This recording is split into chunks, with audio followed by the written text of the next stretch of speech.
এই মহিলা পাহাড়ের কোনায় উঠে তাজা তাজা সবজি তুলছিল। তখনই তার বাচ্চা ছেলেটি একদম কোনায় গিয়ে দাঁড়ায়। সে পানিতে এক বিশাল কচ্ছপ দেখে তার কাছে যেতে চায়।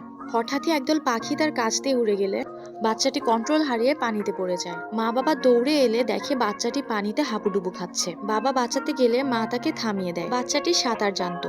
মায়ের ইশারায় সে সাঁতরে সাঁতরে পানির কিনারায় আসতে নেয়। আসার সময় সে ওই বড় কচ্ছপটিকে দেখতে পায়। ছেলেটা কচ্ছপটিকে মন দিয়ে দেখতে থাকে। হয়তো কচ্ছপটিও একটি মা ছিল। তাদের কথা বলতে গিয়ে দেরি হয়ে গেলে বাবা পানিতে নেমে তার বাচ্চাকে তুলে নেয়। কয়েক বছর পর বাচ্চাটি বড় হয়ে যায়। এখন তার বন্ধুত্ব হয়েছে সমুদ্রের কচ্ছপগুলোর সাথে। সে তাদের সাথে সাঁতার কাটতো আর সময় কাটাতো। কিন্তু এরকম বেশি দিন চলে না।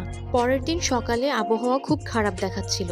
তার মা সমুদ্রের কিনারায় এসে দেখে পেছন থেকে এক বড় সুনামি আসছে। ছেলেটির মা তার বাবাকে নিয়ে দ্রুত সেখান থেকে চলে যায়। ছেলেটি যখন সুনামির আওয়াজ পায় তো সে নিজের মা বাবাকে খুঁজতে সমুদ্রের কিনারায় যায়। কিন্তু সুনামিটি পুরো জঙ্গলকে ধ্বংস করে সামনের দিকে এগিয়ে যায়।